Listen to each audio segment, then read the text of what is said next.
Alright everybody, Baron here. So we are going to be talking Star Wars Battlefront 2. Now I was invited to the grand reveal of Battlefront 2 in Orlando, Florida at Star Wars Celebration, and they were celebrating the 40th anniversary since A New Hope first aired in 1977. So a lot of things were covered, and a lot of you guys in my little trailer teaser video a few days ago asked, hey Baron, will there be a campaign? A single player campaign? What are space battles going to be like? Are there going to be space battles? You know, is this the Battlefront that we really want?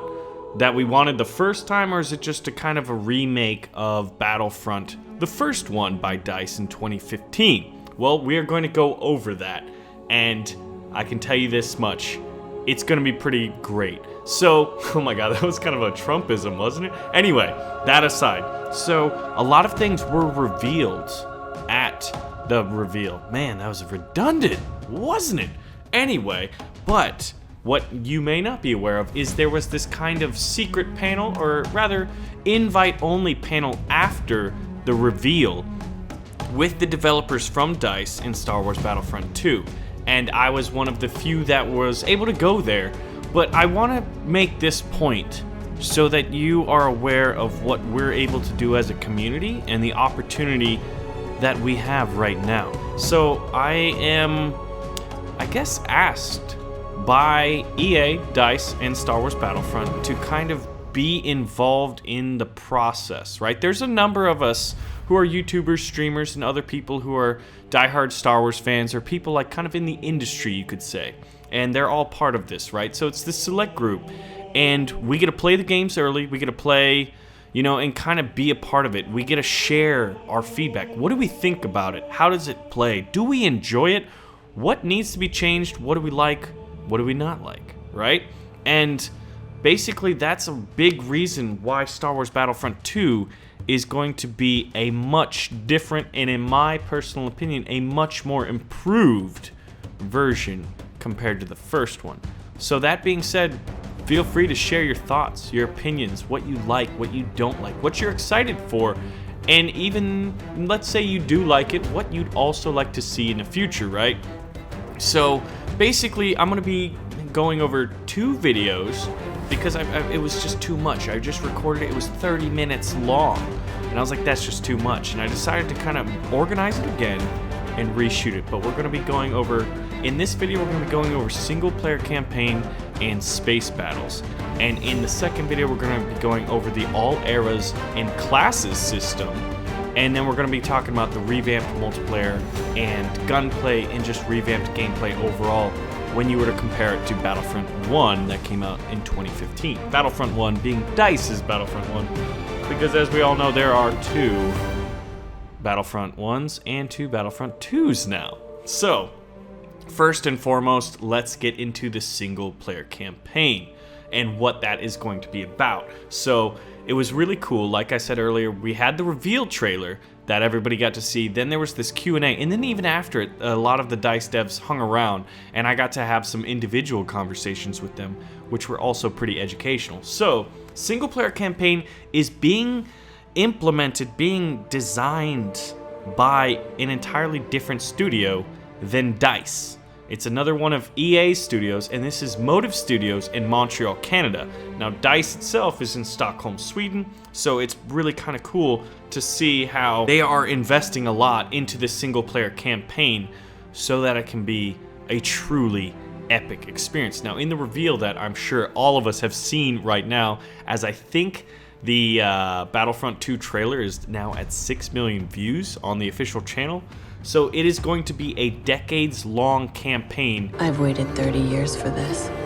In the Star Wars timeline between the Battle of Endor at the end of Return of the Jedi and the beginning of the Force Awakens and the introduction of Starkiller Base by the First Order. So basically, Iden is going to go from, I believe, the Empire to the First Order, and I'm curious if we're going to see that transition in the game or not, right? So, who is Iden? She is a Special Forces operator for the Empire. Now, let that sit for a moment. That is a beautiful thing that they're taking creative license to say, hey, what's it like to be in the Empire? We all know and we've all played plenty of storylines and narratives that are from the Rebellion's point of view, right? But how much is really known about what it's like to be in the Galactic Empire, right? So, Iden is a Special Forces operative. She is the leader of Inferno Squad. Now, Inferno Squad is unique in that you are the members or the operators, as they are Special Forces, are both pilots and soldiers on the ground. They can operate in either capacity, which really, if you think about it, is going to present a lot of different gameplay opportunities in the single-player campaign.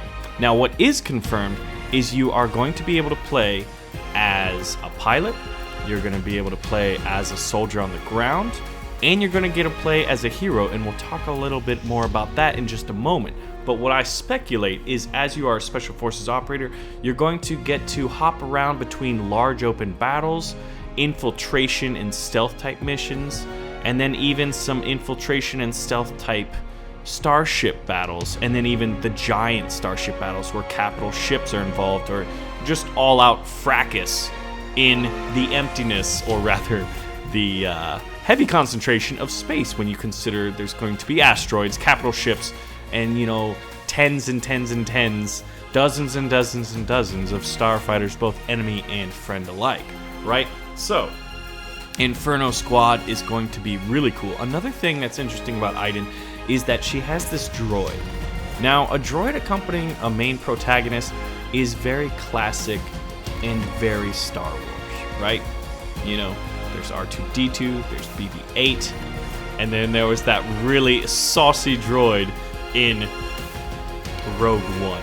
And I just love how they're going to implement that. So they're going to really hit you hard in the feels, you know, with the whole droid accompaniment. But what's interesting about that is that's going to bring in other gameplay mechanics and experiences to the single-player campaign, as you're going to be able to use the droid. You're going to be able to control the droid, right? So it's going to be playable, and that's going to make for some potentially, at least, interesting gameplay. So another thing that's going to be big in Star Wars Battlefront 2 is character customization, both in multiplayer and in the single-player campaign. So there's character progression and customization. Those things are going to go hand in hand. So you're going to be able to customize your blasters, your weapons. There's a possibility that you might be able to customize the droid. I have no confirmation of anything other than weapons right now, but in starfighters in the multiplayer, so it would make sense that you would be able to customize, you know, and progress along the development of your starfighter and droid, just like you would your different weapon systems. So earlier I alluded to the fact that you would get to play as a hero in the single-player campaign, and that bears the question, well, what do you mean? Is Iden like a hero? And when I say hero, the ones we think about in Star Wars, those with force powers, the Jedi, the Sith, and those in between. Isn't there such thing as a gray Jedi, right? Anyway, so the confirmed heroes that you will be able to play as in the single-player campaign right now, and I would imagine that there are some that they have not revealed, as you know, we'd all like to see some surprises when the game actually does come out, is Kylo Ren and Luke Skywalker. So that's going to be pretty interesting. And what the DICE devs were saying is, just like in the movies and in any really episodic, you know, kind of series that you'll watch on TV or in a movie, is you get to see the changing of viewpoints and experiences of the protagonist, the antagonist, and the other major players, right? So while Iden is the character that you are going to play with for the duration of the campaign, you know, over these 30 years, there's also going to be this change in focus, right? Where you'll get to play as Kylo Ren, where you'll get to play as Luke Skywalker, so you get to play as a Jedi and a Sith, and it is going to be truly, I think it's going to be a lot of fun, especially when you consider what we're going to go over in the second video. And I mean, we're already at, 10 minutes right now, so I think it's fair to kind of break these up into, like, you know, larger chunks. But I digress, right? Is that the gameplay from these heroes, from these Force empowered and lightsaber wielding heroes, is that the gameplay is going to be much more physical. There is going to be a complete revamping of the hero mechanics and gameplay. And would you call it gunplay or would you call it saber play, right? Anyway, so this brings up a lot of questions though that we didn't get any answers on, right? And these were some that I was able to ask the devs face to face, which is just kind of one of the beautiful things, and I think it's just amazing to think that like we as a community are in this position right now. But I was asking, you know, there's 30 years in the storyline, which by the way is going to be Star Wars canon lore, right? So it is part of the story. And they're going to cover, you know, what happened with the Empire. Where did the First Order come from? You know? But I was also curious, well, if we get a go in this 30-year interim period, what about the Knights of Ren? If we're going to play as Kylo Ren, are we going to see what's going to happen? Furthermore, that brings up a really interesting question. Are we going to get to see what happened in the fallout of Kylo and Luke and see maybe Luke's Jedi Academy? It's pretty interesting, right? I mean, there's a lot of possibilities. Another cool thing is that there's going to be a book on Inferno Squad that's going to be coming out later, and I saw it in one of the booths. I almost said the artist, right? I guess it is to a certain point, but the author of this book. Now, I myself read a lot of, when I had to do book reports in middle school, or, you know, like you have to read 1,000 pages or whatever in a quarter. Man, that was no problem for me because I read like expanding universe Star Wars books, right? My favorite series actually was the X-Wing series, which was about Rogue Squadron, right? And that kind of was the beginning of my true, you know, I guess you could say love affair with the lore of Star Wars, right? Which is now, I guess that's considered legend, right? Because after Disney forked over the billions of dollars. But what was cool about Rogue Squadron was you got to see what it was like for a squadron of starfighters in the Star Wars universe, kind of like on a regular basis, which was a lot of fun. And that's going to bring us into this next one, and that is space battles. So space battles, now single player is going to be managed by Motive Studios, right? One of the EA subsidiaries. Well, the space battles are going to be developed. Why was that weird? Developed by Criterion Games, who made the widely popular X-Wing Rogue One VR mission.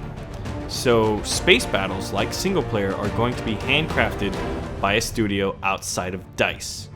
I personally think that has potential to be really, really good. Obviously, it has the potential to be bad, but I don't know. I'm pretty keen on the idea that they are really looking to make up for the shortcomings for the first Star Wars Battlefront. Now, let's just go into this real quick. When I first played Star Wars Battlefront, my jaw was agape because the sights, the sounds, the atmosphere that you were in just made you feel. It made you feel like you were actually in the Star Wars universe, that you were a part of it, right? However, the gameplay and the gunplay and the lack of single player or galactic conquest and all of those things that we came to love from the previous installments of Star Wars Battlefront were not there, right? The gunplay was stale. You could hip fire everything. Everybody had jetpacks, you know? And after probably about 1 to 2 weeks, I was more or less over it. And I didn't want to be over it because I love Star Wars and I love video games, specifically big battle games. Walker Assault was one of my favorite ones, and I did have a good time, right? So anyway, there was no real space battle. I did not enjoy the Starfighter experiences that were mostly, I think, all of them were pretty much in atmosphere, and I didn't even play the DLCs, although I did buy them. So I was very disappointed with that. However, all that being said, one of the things they're bringing back is space battles, right? And there's a couple of details which excited me, and then there's a few questions that still remain. So what we do know is that you're going to be able to fly in giant space battles, right? It's going to be one squadron against another. There are going to be 24 players, and you're like, oh, 12v12? I was kind of hoping for something a little more epic. That's what I thought, and I still do think that. I would like a little bit bigger numbers. but they're going to be able to have 24 players and 40 AI ships. As long as they really do the AI well, that could be really good. Otherwise, it could be stale, let's be honest. They got to be very careful, and they got to implement that incredibly effectively for it to like pan out how I hope it would be, as one who grew up reading Rogue Squadron books, you know, and just like wanting to be a TIE fighter ace or an X-Wing ace. By the way, the 181st is the Imperial's best fighter squadron. It is TIE Interceptors, or it was in the book series, and it was led by a man who had the nickname Baron Fell. His name was Baron. What a cool name. Anyway, so all eras are going to be in all modes, so that means the space battles as well. That means you're going to be flying everything from a Vulture droid to the First Order TIE Fighters or Poe Dameron's T-70 X-Wing. That's going to be pretty epic. So there are some heroic ships that you've seen, you know, in the screenshots, in the trailer, and some of which that have been officially confirmed, right? So we've got the Millennium Falcon, we've got Obi-Wan's Delta 7 Interceptor, and Jango Fett's Slave 1. Going to be pretty interesting to see how that all happens. There's also going to be Galactic scale space combat. So you're going to be able to fight in your starfighter in atmosphere and kind of more intimate things, both in the single player and in multiplayer. And then you've also got these grand scale battles where you're going to be able to fly, you know, against and with capital ships. You're going to be able to take down capital ships, is what one of the quotes was. So you're going to see Star Destroyers, Moncal Cruisers, Venator Star Cruisers, you know, Corellian Corvettes, stuff like that. Capital ships while you're in a starfighter. That will really help build the atmosphere. Furthermore, the areas you'll be in are going to be, you know, asteroid fields. You're going to be able to fly over to Imperial Dockyard, which I believe they're showing off right here. I believe this is the planet Kuwait, which was a huge Imperial shipyard, right? You're going to see that right now. Look at that. A lot of people think that is Scarif, right? They think it's that you know, the opening, right? The door to the planet of Scarif, but it doesn't look tropical in the background on the planet to me. But I digress. So, but hey, what does that all mean unless they improve the handling of the ships and the gameplay of, well, the handling of the starfighters and the gameplay of the starfighters, just like they need to do that with the overall gunplay, right? Well, they've said that they're going to do it. Once I get my hands on it, I'll be able to relay back to you, you know, where I think they are at it. Like, are they hitting what I think we would all like, or do they need some more work, right? Now, I'm pretty excited for it. One of the things I was curious about, and I didn't get too many answers on it, was, but you did see with the all eras, it's like there's gonna be a lot of a lot of spacecraft you're gonna have to like work with, right? That is 6 different factions. Although you could say that the First Order and the Galactic Empire use a lot of similar spacecraft. You know, First Order TIE fighters and regular TIE fighters, you know, pretty much. By the way, I was really pissed. I'll be honest. As a fan of spacecraft, you know, The Force Awakens, there was only like 3 or 4 different starfighter classes, and I was really kind of bummed with that. And specifically with regards to the TIE fighters, like you had the regular TIE fighter and the Special Forces TIE fighter. Where are all the fancy stuff, right? But that was what I was curious. Like, you see X-Wings, you see TIE fighters, you even see Y-Wings in the trailer that is produced, but like, I would imagine we're going to get to see TIE Interceptors. There were TIE Advanced and TIE Interceptors in the previous Battlefront. Are we going to get to see the exotic stuff? TIE Defenders, TIE Phantoms? I really want to know. I really want to know, because I would love to see that stuff. So that was kind of one of those unanswered questions that I'll get to experience over time. So basically, ladies and gentlemen, that was kind of the overview of single-player campaigns and space battles, the questions that we got to ask, the information that we got that was outside of the public reveal, right? And this was the behind the closed doors Q&A with the developers from DICE, the developers of Star Wars Battlefront 2. Very excited with, what they're saying with regards to the single-player campaign and space battles, but that brings up a key point in that I'm going to be a part of this process, and I want to share it with you, and I want you to share with me your thoughts, your expectations, your hopes, your dreams, your fears, you know, as this progresses, because there's going to be a few more experiences that I'm going to get to have, and I'm going to get to share with you, us as a community, prior to the release of this game. I've been invited to EA Play, and Star Wars Battlefront's going to be there. That is going to be in June. The game releases in November, so there are going to be quite a few different times where I'm going to get my hands on this game at different stages of development, and I would like to share all of those experiences with you guys so that we kind of as a community can hopefully shape this and what influence that we have as a community, right? So thanks for being a part of this. Very excited to share it with you guys. And so in the next video, we're going to cover classes, you know, basically all the eras. This is a key thing, which we're going to go over the next one. And then kind of the changes in the gameplay, right? You know, the changes in gameplay and the changes in the core mechanics of Star Wars Battlefront. Ladies and gentlemen, my name is Baron. Thank you so much for watching, and I'll see you guys in the next video.